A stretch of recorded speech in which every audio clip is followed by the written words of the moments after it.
ایک تاریک اور سرد ترین رات میں اس سنسان سڑک پر ٹیکسی چلا رہا تھا۔ پورا دن گزر گیا لیکن ایک بھی سواری نہ ملی تھی۔ ویسے بھی آج کل کرائے اتنے زیادہ ہو گئے تھے کہ لوگ زیادہ تر اپنی سواری پر ہی جانا پسند کرتے تھے۔ رات کا 1 بجنے کو تھا۔ بار بار دل چاہتا کہ گھر کی طرف ٹیکسی کو موڑ لوں، لیکن پھر بیوی کا خیال آتا۔ جب کم پیسے دیتا تو وہ لڑائی جھگڑا کرنا شروع کر دیتی۔ اس سے پہلے کہ میں اپنے دل کی بات مان کر ٹیکسی موڑ لیتا، اچانک مجھے دور درخت کے نیچے ایک لڑکی کھڑی دکھائی تھی۔ وہ ہاتھ کے اشارے سے ٹیکسی روکنے کا کہہ رہی تھی۔ میں خوش ہو گیا کہ چلو یہاں آنا بے سود ثابت نہ ہوا، آخرکار سواری لگ ہی گئی۔ پھر وہ گاڑی کے شیشے پر جھکی اور کہنے لگی، مجھے یہاں سے تھوڑی دور جانا ہے، بہت جلدی پہنچنا ہے، کوشش کرنا کہ جتنی تیز ہو سکے اتنی گاڑی چلانا تاکہ میں جلدی وہاں پہنچ جاؤں۔ میں نے ہاں میں سر ہلایا اور گاڑی میں بیٹھنے کا کہہ دیا۔ وہ لڑکی بہت اداس لگ رہی تھی، اس کی آنکھوں میں آنسو تھے۔ گاڑی میں بیٹھنے کے بعد بھی وہ مسلسل روئے جا رہی تھی۔ پھر میں ازراہ ہمدردی اس سے کہنے لگا کہ آپ کچھ پریشان دکھائی دیتی ہیں، کیا وجہ ہے؟ وہ کہنے لگی کہ جی دراصل مجھے میت میں جانا ہے، کسی اپنے کے جنازے میں شرکت کرنے کے لیے، اس لیے میں چاہتی ہوں کہ جلدی وہاں پہنچ جاؤں، ایسا نہ ہو کہ وہ لوگ میت دفنا دیں۔ میں نے بے اختیار دل میں انا للہ پڑھا تھا۔ اس معصوم اور نوجوان لڑکی پر ترس بھی آیا جو بہت اداس لگ رہی تھی۔ وہاں میرا پہنچنا بہت ضروری ہے کیونکہ میت میرے باپ کی ہے۔ اب وہ سر جھکا کر کہنے لگی۔ مجھے بھی بہت افسوس ہوا۔ پھر میں اس سے کہنے لگا کہ بہت دکھ ہوا آپ کے باپ کی موت کا سن کر۔ کیا وہ دوسرے شہر میں رہتے ہیں؟ جی ہاں، یہاں سے کچھ فاصلے پر رہتے ہیں، بس میں آپ کو راستہ بتاتی رہوں گی، آپ وہیں پر ٹیکسی گھما لینا۔ پھر وہ مزید کہنے لگی، دراصل میں شادی ہو کے ایک دوسرے شہر میں گئی ہوں اور وہ ایک دوسری جگہ پر ہمارے خاندان کے ساتھ رہتے ہیں، اسی لیے آنے جانے میں بہت وقت لگتا ہے۔ وہ شدید مایوسی اور دکھ کی کیفیت میں مبتلا تھی۔ یوں اونچے نیچے راستوں پر گاڑی دوڑاتے کافی دیر ہو گئی تھی۔ تقریباً 3 گھنٹوں کی مسافت کے بعد آخرکار اس کا ٹھکانہ آیا تھا۔ میں اس جگہ کو دیکھ کر حیران رہ گیا۔ رات کے 3 بجنے والے تھے۔ اس جگہ پر تو آبادی کا نام و نشان بھی نہ تھا۔ میرے دل میں بھی خیال آیا کہ اب اتنی دور آ گیا ہوں تو اتنی رات کو آگے جانا ٹھیک نہیں، اس لیے کیوں نہ اس لڑکی کے باپ کی میت پر تعزیت بھی کر لوں گا اور صبح اجالا پھیلنے کے بعد یہاں پر واپسی کا سفر شروع کروں گا۔ یہی سوچ کر میں اس کے پیچھے پیچھے چلنے لگا۔ اس لڑکی نے مجھے اچھا خاصا کرایہ دے دیا تھا۔ اب وہ تیز تیز قدموں سے چلتے ہوئے آگے ہی آگے چلتی جا رہی تھی۔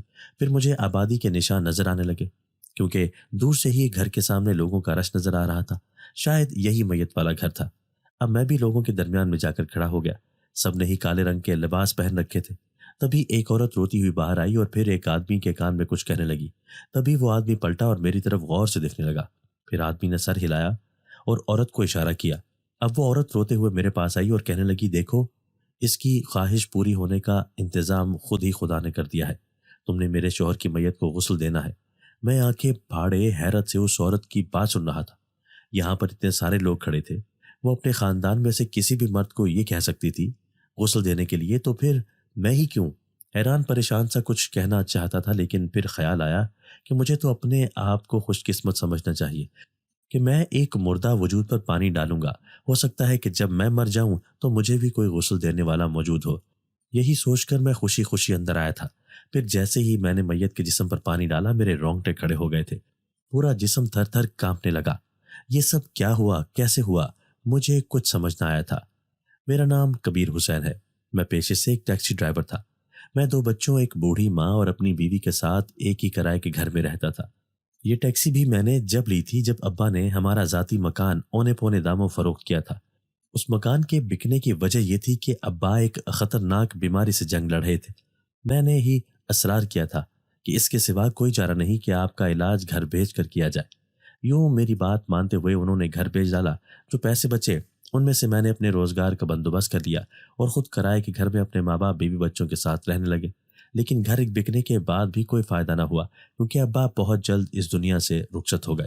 اب بوڑھی ماں میرے ساتھ ہی رہ رہی تھی لیکن کرائے کے گھر میں اتنی مہنگائی میں گزارا کرنا بہت مشکل ہو گیا تھا۔ آئے دن پیٹرول ڈیزل کی قیمتیں بڑھتی جا رہی تھیں، اس لیے مجھے کچھ خاص فائدہ نہ ہو رہا تھا۔ کبھی بیچ سڑک میں ٹیکسی خراب ہو جاتی تو اس پر بھی الگ سے پیسے لگ جاتے۔ دونوں بچے اسکول جانے کے قابل ہو گئے تھے لیکن غربت کی وجہ سے ابھی تک ان کا داخلہ نہ کروایا تھا۔ دراصل ہم جس شہر میں رہتے تھے وہاں پر سرکاری اسکول بہت دور تھا اور چھوٹے بچے اکیلے وہاں نہ جا سکتے تھے۔ اگر میں روزانہ انہیں چھوڑنے اور لینے بھی جاتا تب بھی اچھا خاصا پیٹرول خرچ ہوتا اور بیوی بھی پردے دار نیک عورت تھی۔ وہ کبھی بھی گھر سے باہر نہ نکلتی تھی، لیکن اکثر اس بات پر خفا رہتی کہ میں نے اس کے لیے کچھ بھی نہ کیا تھا، ابھی تک صرف اسے دلاسے اور تسلیاں ہی دی تھی۔ مجھے اپنے حالات بدلنے کی کوئی امید نظر نہ آ رہی تھی۔ ایسے لگتا تھا جیسے بس غربت کی چکی میں پس کر ہی اپنی پوری زندگی گزار دوں گا، جس طرح ابا بیچارے بیماری کی حالت میں سسکتے ہوئے مر گئے تھے۔ میں صبح سویرے 10 بجے ٹیکسی لے کر نکلتا اور مجھے رات کے 1 یا 2 بج جاتے تھے، لیکن پھر بھی میرے ہاتھ اتنی سواری نہ لگتی تھی۔ اب تو رشتہ داروں، دوستوں، یاروں میں اتنا بیٹھنا بھی چھوڑ دیا تھا۔ جانتا تھا کہ اگر میں ان کے گھر جاؤں گا تو یہ بھی ضرور ملنا ملانا کریں گے، لیکن میں اب کسی کے چائے پانی بھی افورڈ نہیں کر سکتا تھا۔ حالات اس قدر قسم پرسی کا شکار تھے کہ ہر وقت زمانے سے نظریں چرائے میں اپنے آپ میں گم رہتا تھا۔ پھر اس دن بھی آدھی رات کو یہ لڑکی مجھے ملی تھی جو اپنے باپ کے جنازے میں شرکت کے لیے جا رہی تھی۔ اس نے کرایہ بھی مجھے ڈبل دیا کیونکہ اس کا گھر کافی فاصلے پر تھا، لیکن اس عورت کی عجیب خواہش پر میں چونک گیا تھا۔ پھر میں نے جیسے ہی میت پر پانی ڈالا، وہ لڑکی نزدیک آ کر کہنے لگی، تم نے میرے بابا کی سب سے بڑی خواہش پوری کی ہے، کیونکہ اس نے کہا تھا کہ وہ کسی آدم ذات کے ہاتھوں غسل لینا چاہتے ہیں اور تمہارے ذریعے وہ خواہش پوری ہو گئی۔ کیا مطلب؟ میں سمجھا نہیں۔ میں حیرت سے بت بنا اس لڑکی کو دیکھے جا رہا تھا۔ پھر روتے ہوئے کہنے لگی، تمہیں یہ جان کر حیرانی ہوگی کہ آج کے بعد تمہاری خوش نصیبی شروع ہو گئی ہے، کیونکہ میرا باپ ایک سردار تھا۔ مجھے ان کی باتیں بہت عجیب لگ رہی تھیں، لیکن میں کچھ بھی نہ سمجھ پایا۔ پھر دوسرے دن اس لڑکی نے مجھے روکا تھا، کہنے لگی، یہ بات جان جاؤ کہ میرے بابا نے اتنی عجیب خواہش کیوں کی، حالانکہ یہاں پر تمہارے جیسے دکھنے والے سب لوگ ہی موجود تھے، لیکن یہ ایک گہرا راز ہے جو صرف میں تمہیں ہی بتا رہی ہوں۔ مجھ سے وعدہ کرو کہ اسے اپنے دل میں ہی رکھو گے ہمیشہ۔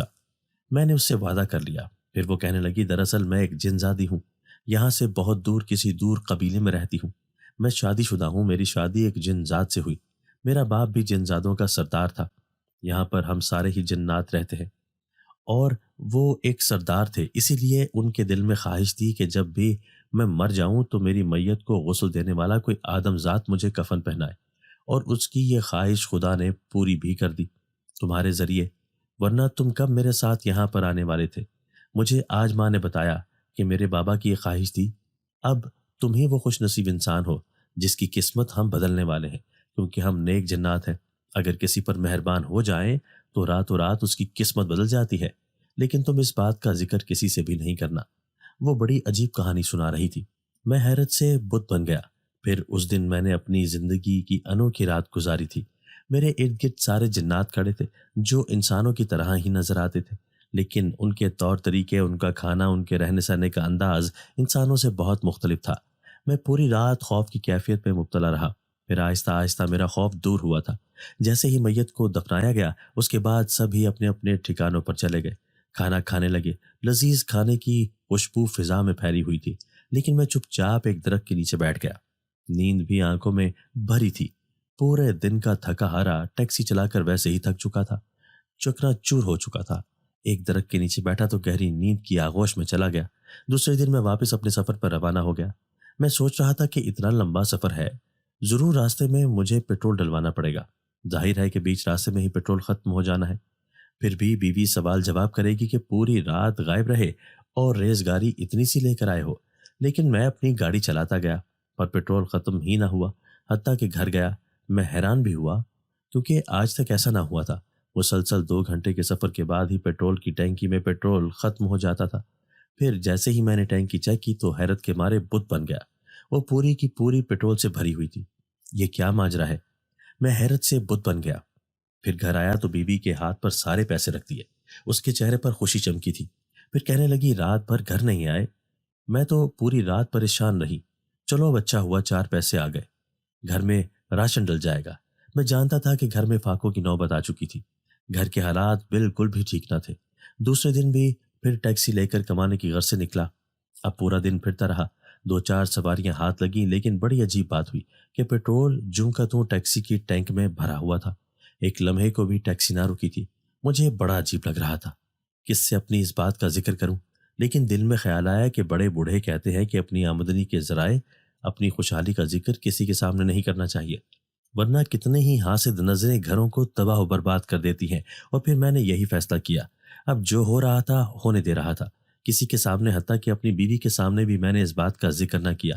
پورا دن ٹیکسی چلاتا، رات بھر چلاتا، لیکن پیٹرول جوں کا دوں ٹینکی میں بھرا رہتا تھا۔ پھر اچانک ہی مجھے اس جنزادی کی بات یاد آئی کہ تم نے میرے بابا کی میت کو غسل دیا ہے، آج سے تمہاری خوش نصیبی شروع۔ تو کیا یہ سب ان کی وجہ سے ہو رہا ہے؟ مجھے کچھ سمجھ نہ آیا تھا، لیکن میرے حالات تیزی سے بدلنے لگے۔ پہلے جو 4 پیسے میں بیوی کے ہاتھ میں رکھتا تھا، اور ان کی تعداد کافی زیادہ بڑھ گئی تھی۔ اور پھر میری بیوی بھی بہت نیک اور سلیقے والی عورت تھی، اس نے ان پیسوں کو جمع کرنا شروع کر دیا۔ میرے حالات تیزی سے بدلنے لگے تھے۔ وہ لوگ پہلے جو میرے پاس بیٹھنا بھی پسند نہ کرتے تھے، اب رات دن چکر لگانے لگے۔ کچھ لوگ اس کھوج میں تھے کہ آخر راتوں رات یہ تبدیلی کیسے آئی۔ پھر میں نے اپنے بچوں کا شہر کے اچھے اسکول میں داخلہ کروا دیا۔ کرائے کا گھر بہت چھوٹا تھا، پرانا اور بوسیدہ تھا۔ اب بچے اصرار کرنے لگے کہ ابو ہمیں مکان دوسرا لینا ہے۔ اب میرے چہرے پر بھی رونق رہنے لگی تھی۔ ظاہر ہے خوشحالی کسی اچھی نہیں لگتی۔ میں اپنے آپ کو دنیا کا خوش نصیب ترین انسان سمجھ رہا تھا، لیکن وہ راز میں نے کسی کو بھی نہیں بتایا تھا جو اس دن سے واقعہ میرے ساتھ پیش آ رہا تھا۔ پھر 1 سے 2 ٹیکسی ہو گئی، کرائے کے مکان سے اپنا ذاتی گھر لے لیا۔ دیکھتے ہی دیکھتے میں لاکھوں میں کھیلنے لگا، لیکن وہ ٹیکسی میں نے نہ چھوڑی، جس کی وجہ سے تو یہ سب ہو رہا تھا۔ کبھی بھی اس کی ٹینکی پیٹرول سے خالی نہ ہوتی تھی۔ میں اسے کسی کے بھی حوالے نہیں کرتا تھا، بلکہ خود ہی چلاتا، یا پھر اکثر گھر میں کھڑی رہتی تھی۔ وہ میری خوش نصیبی کی ضمانت تھی۔ پھر ایک دن میں نے اپنی بیوی کے لیے 2 سونے کے کڑے خریدے، اور اس دن پہلی بار شادی کے بعد اسے کوئی قیمتی تحفہ دیا۔ وہ دیکھتے ہی خوشی سے رونے لگی۔ پھر میں اسے سمجھاتے ہوئے کہنے لگا، پگلی، ابھی تو خوشحالی کے دن آئے ہیں، آنے والی زندگی میں تو نہ جانے تم پر کتنی خوش بختی کی برسات ہونی ہے۔ اب میں مکمل طور پر خوشحال ہو گیا تھا۔ یار دوست اسی کھوج میں لگے رہتے تھے کہ تو نے کون سا قانون کا خزانہ حاصل کیا، تو ایک ٹیکسی ڈرائیور سے ایک بنگلے کا مالک بن گیا۔ لیکن میں یہ بات کسی کو بھی نہیں بتانا چاہتا تھا۔ دیکھتے ہی دیکھتے میرے دوستوں کی تعداد بھی بڑھنے لگی۔ اب وہ لوگ جن سے کبھی میں فون پر رابطہ کرتا تو فون کاٹ دیا کرتے تھے، وہ ہر دوسرے دن مجھ سے ملنے چلے آتے تھے۔ وہی جو خود بھی سعودی عرب میں کماتا تھا، لیکن پھر کسی وجہ سے وہ اپنی نوکری چھوڑ کر آ گیا تھا۔ اب اس کے پاس کوئی روزگار بھی نہیں تھا۔ وہ بری طرح پریشان تھا۔ میری اس کے ساتھ کافی گہری دوستی تھی۔ میں بھول چکا تھا کہ میری غربت کے زمانے میں اس نے میرے ساتھ کیا کیا تھا، لیکن اس کا آنا جانا مجھے بہت اچھا لگا۔ پھر بچپن کا دوست بھی تھا، اس لیے مل کر دل کی باتیں کر لیا کرتے تھے۔ پھر ایک رات میں ہوٹل میں بیٹھا تھا تو وہ تجسس سے پوچھنے لگا، دیکھ یار، میں اچھی طرح جانتا ہوں تیرے حالات پہلے بہت خراب تھے۔ تو ایک غریب گھرانے سے تعلق رکھتا تھا، لیکن آج بنگلے کا مالک ہے، 2 گاڑیاں تیرے پوش میں کھڑی رہتی ہے۔ ضرور اس کے پیچھے کوئی گہرا راز ہے۔ میں اس کی بات سن کر مسکرا دیا، پھر جوش میں آ کر کہنے لگا، ہاں، تیرے دوست کی زندگی ایسے ہی تو نہیں بدلی، اس کو بدلنے والی ایک خوبصورت لڑکی آئی تھی۔ وہ بڑا حیران ہوا، کہنے لگا، اچھا، مجھے پوری بات بتا۔ پھر میں نے اس شخص کو اس دن کا سارا پورا واقعہ بتا دیا کہ کس طرح میں ایک انجان لڑکی کے گھر گیا۔ انہوں نے مجھ سے خواہش کا اظہار کیا تھا کہ میں ان کے باپ کی میت کو غسل دوں۔ پھر جیسے ہی میں نے ان کی خواہش پوری کی تو تم یہ جان کر حیران ہو جاؤ گے کہ وہ آدمی کون تھا جس کو میں نے غسل دیا تھا۔ وہ تم جیسا، میرے جیسا انسان نہیں، بلکہ ایک جنات کا سردار تھا۔ اس کی خواہش تھی کہ وہ کسی آدم ذات کے ہاتھوں کفن پہننا چاہتا تھا۔ پھر وہ نیک جنات مجھ پر مہربان ہو گئے اور راتوں رات میری قسمت بدل گئی۔ میرے گھر میں ایک ٹیکسی کھڑی ہے جسے میں نے اپنے تہہ خانے میں چھپا رکھا ہے۔ آج اس کی وجہ سے میرے ایسے حالات بدلے ہیں جو میں یوں پیسوں میں کھیل رہا ہوں۔ بالآخر وہ راز جو میں نے کئی سالوں سے اپنی بیوی سے بھی چھپا رکھا تھا، اپنے اس دوست کے سامنے عیاں کر دیا۔ اب وہ بھی ظاہر ہنس کر میری باتیں سن رہا تھا، لیکن اس کی آنکھوں میں صاف حسد کی جھلک تھی۔ پھر اس دن کے بعد سے وہ کبھی میرے پاس نہ آیا تھا، نہ جانے کیا کرتا پھر رہا تھا۔ سنا تھا کہ وہ اس شہر سے ہی چلا گیا۔ میں اس وقت یہ حقیقت جان نہ پایا، لیکن جیسے ہی گھر آیا آہستہ آہستہ میرے حالات بدلنے لگے۔ پہلے جو میں کروڑوں میں کھیل رہا تھا، اب نوبت یہ آ گئی کہ میں پھر سے غریبی کی طرف قدم رکھنے لگا۔ میرا لاکھوں کا نقصان ہونا شروع ہو گیا۔ پہلے ایک گاڑی بکی، پھر دوسری، اس کے بعد تیسری گاڑی بھی بک گئی۔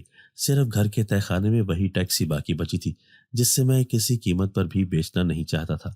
پھر اماں جو بیمار تھیں، ان کا مہنگا علاج بھی ہونا تھا، لیکن نہ جانے کیوں میرے ساتھ ایسا ہو رہا تھا۔ نقصان سے نقصان ہونے کے بعد اب پھر سے غربت آ چکی تھی۔ میں پسنے لگا۔ دوست جو پہلے دیوانہ وار میرے ارد گرد گھومنے لگے تھے، اب رفتہ رفتہ مجھ سے دور ہونے لگے۔ مجھے ایسا لگا جیسا میں نے کوئی بہت بڑی غلطی کر دی ہے جس کی سزا مجھے مل رہی ہے۔ بیوی پریشانی سے رونے لگی۔ حالات پہلے جیسے ہو گئے، لیکن اماں کا علاج کروانا بھی ضروری تھا۔ تم اس بنگلے کو ہی بھیج دو، اس طرح سے ہم اماں کا علاج تو کروا سکیں گے۔ وہ پریشان تھی، مجھے بھی کچھ سمجھ نہ آ رہا تھا۔ بچوں کے اسکول کی فیسیں بھی کئی مہینے سے نہ دی تھی، ساری گاڑیاں بک کر گھر برباد ہو گیا، نوبت پھر سے کرائے کے مکان پر آ گئی تھی۔ وہ بنگلہ مجھے بیچنا پڑا، یوں لوگوں کی حاسد نظریں میری خوشیوں کو کھا گئی۔ پھر بیوی ایک دن پریشانی میں کہنے لگی، کیا تم سے کوئی غلطی ہوئی ہے جس کی وجہ سے تم پھر سے اپنی پہلی پوزیشن پر آ گئے ہو، حالانکہ تمہیں اب پھونک پھانک کر قدم رکھنا چاہیے تھا؟ میں بے چینی سے ہاتھ مسلنے لگا۔ غلطی تو مجھ سے ہوئی تھی، میں نے اس جنزادی کے ساتھ کیا ہوا وعدہ توڑا ہے، شاید یہی بات انہیں بری لگ گئی، لیکن اب میں کیا کروں؟ شاید وہ تو دوبارہ کبھی واپس میری زندگی میں نہ آئے۔ اب پھر سے کرائے کا گھر تھا، خراب حالات تھے، بیوی کے لڑائی جھگڑے اور ماں کی بیماری، میرا دامن ایک بار پھر سے غربت کی چکی میں پسنے لگا۔ گاڑی کے نام پر بھی وہی پرانی ٹیکسی میرے پاس بچی تھی، اسی کو لے کر سڑک پر بھٹکنے لگا، لیکن جیسے ہی ایک دن ٹینکی دیکھی تو میرے پیروں تلے سے زمین نکل گئی۔ وہ مکمل طور پر خالی تھی، اب نہ تو پیسے بچے تھے اور نہ ہی ویسی قسمت۔ ایسے لگتا ہے یہ کھیل میں نے خود اپنے ہاتھ سے کھیلا ہے، کاش اس دن میں ایسی حماقت نہ کرتا اور نہ ہی میرے ساتھ یہ ہوتا۔ اس دن سنسان سڑک پر میں اکیلا ہی کھڑا تھا، جب ایک نقاب پوش لڑکی نے ٹیکسی رکوائی، میں اچھل پڑا۔ جیسے ہی میں نے اس لڑکی کا چہرہ دیکھا، یہ وہی جنزادی تھی جس نے میری مدد کی تھی۔ وہ کچھ پراسرار سی لگ رہی تھی، لیکن میرے ہاتھ پاؤں میں لرزش تھی۔ وہ مجھے تیز نگاہوں کے ساتھ گھورتے ہوئے کہنے لگی، تم انسانوں کی یہی فطرت ہے، چھوٹا سا راز اپنے دل میں نہیں چھپا سکتے۔ کیا ہوتا اگر میری بات کا پردہ رکھ لیتے؟ میرے باپ نے تو ایک چھوٹی سی خواہش کا اظہار کیا تھا اور تم نے اسے پورا کر دیا، تمہاری مہربانی، لیکن تم کیوں پورے زمانے میں اس کا ڈھنڈورا پیٹنے لگے؟ میں نے اس کے سامنے ہاتھ جوڑ دیا اور کہنے لگا، میں ناداں تھا، مجھے سمجھ ہی نہ آیا کہ میں یہ نادانی کیوں کر رہا ہوں، نہ جانے دولت پا کر کیوں میرے اندر غرور آ گیا تھا، میں اپنے آپ کو برتر سمجھنے لگا۔ پھر وہ جنزادی کہنے لگی، تم انسان ہوتے ہی لالچی ہو، اگر خدا تمہیں کچھ نواز دے تو تم اپنے آپ کو نیک پاک سمجھنے لگ جاتے ہو، اور ضرور تم نے کوئی ایسی نیکی کی ہے جس کا صلہ تمہیں ملا ہے، لیکن بعض دفعہ بڑی سے بڑی نیکی بھی کسی کام نہیں آتی، اور کئی دفعہ چھوٹی سے چھوٹی نیکی بھی خدا کی نظروں میں انسان کو معتبر بنا دیتی ہے۔ وہ بہت دکھی لگ رہی تھی۔ پھر میں اس سے کہنے لگا، میں نے تمہارے جنات باپ کا راز بتا کر واقعی بہت بڑی غلطی کی ہے، کاش یہ مجھ سے خطا نہ ہوتی۔ تو وہ کہنے لگی، ہاں، میرا باپ ایک نیک جنات تھا، اس نے کبھی کسی انسان پر تکلیف نہ پہنچائی اور ہر ایک کے ساتھ بھلائی کیا کرتا تھا۔ شادی کے بعد میں بھی اپنے ایک دوسرے قبیلے میں چلی گئی، یوں اپنے باپ سے آخری وقت میں مل نہ پائی۔ جس رات میں تمہاری ٹیکسی میں بیٹھی تھی، میں نے بیٹھتے ہی تمہارے حالات جان لیے تھے، تمہارے میلے کچیلے کپڑے، آنکھوں میں پریشانی، چہرے پر اداسی، مجھے سمجھ آ چکی تھی کہ تم وہ انسان ہو جس کی ہمیں مدد کرنی ہے۔ پھر میری جنزاد ماں، جس نے مجھے پہلے ہی بابا کی خواہش کے بارے میں بتا رکھا تھا، اس کی ہدایت پر میں ایک انسان ڈھونڈنے نکلی تھی، لیکن اس انسان راستے پر مجھے پہلے انسان تم ہی ملے، یوں تم وہ خوش قسمت ترین انسان بنے جس کی ہم جنات نے مدد کرنی تھی۔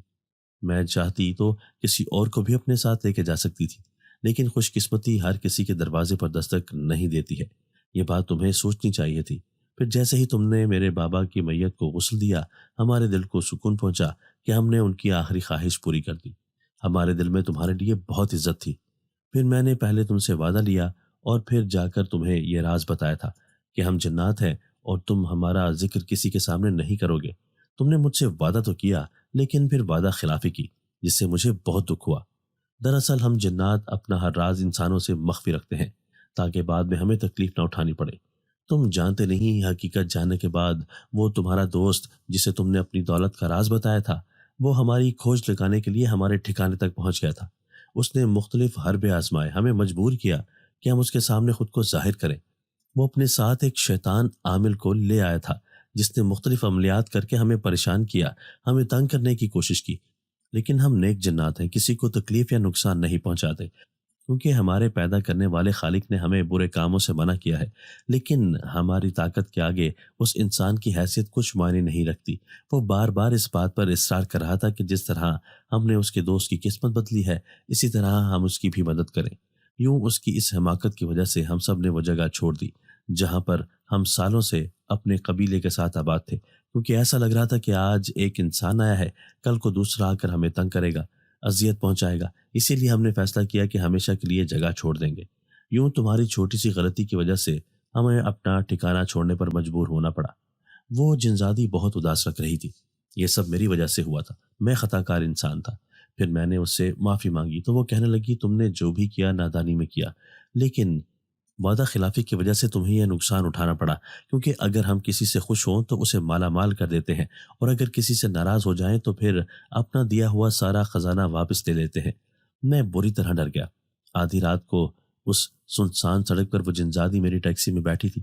پھر اچانک سے ہی اس نے ایک جگہ رکنے کا اشارہ کیا اور خاموشی سے اتر گئی، لیکن پھر پلٹی اور کہنے لگی میں تمہیں اپنی غلطی کا احساس دلانے آئی تھی کہ تمہاری اس وعدہ خلافی کی وجہ سے ہمارے سارے جنات کو کتنی تکلیف اٹھانی پڑی، اس لیے آئندہ احتیاط کرنا۔